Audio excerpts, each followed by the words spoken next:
Hi విను. జోబిలో China made pen, front China made tab laptop, cell China assemble cell, ఇవన్నీ పెట్టుకొని మన నాయకులు ఏమని చెప్పారు ఇంతకాలం? బ్యాన్ చైనా, చైనా వస్తువులు వాడొద్దు, చైనాని వ్యతిరేకిద్దాం, బాయ్కాట్ చైనా అని చెప్పారు. అప్పుడు కూడా నేను ఎప్పుడు ఫన్నీగా ఒక విషయం చెప్పేవాడు, ఈ బాయ్కాట్ చైనా, బ్యాన్ చైనా అనే స్టిక్కర్లు కూడా చైనాలోనే తయారవుతాయని. కరెక్ట్ కదండి? ఈరోజు చూసినట్లయితే ఏఐ సమిట్లో ఏం జరిగింది చూశారు కదా.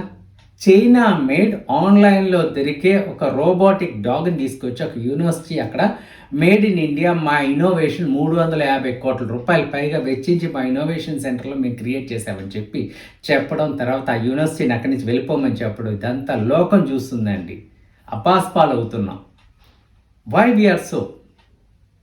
మనం ఎందుకు డెవలప్ చేయలేకపోతున్నాం? మన యువతరం ఎందుకు అబ్రాడ్ వెళ్ళిపోతుంది? ఇదే కారణం. రీసెర్చ్ అండ్ డెవలప్మెంట్కి ఫండ్స్ కేటాయించరు, హయ్యర్ ఎడ్యుకేషన్ ఎంకరేజ్ చేయరు. సీట్లలో కూర్చొని చదువు సంధ్య లేని మంత్రులు, నాయకులు ఏం చెప్తారు? బ్యాన్ చైనా అంటారు. బ్యాన్ చైనా కాదు కావాల్సింది, మనకి ఇక్కడ ఇన్నోవేషన్ మొదలు పెట్టి మనం వాళ్ళకన్నా బెటర్ అవుతే చైనాని మనం బ్యాన్ చేయగలం. ఆ ఒక దశలో అడుగులేద్దామండి, ఇది కావాల్సింది. ఈరోజు లోకం ముందు ఇండియా పరువు పోయిందని నేను చెప్తాను. ఏఐ సమిట్లో ఇంత దారుణం, ఒకసారి ఆలోచించి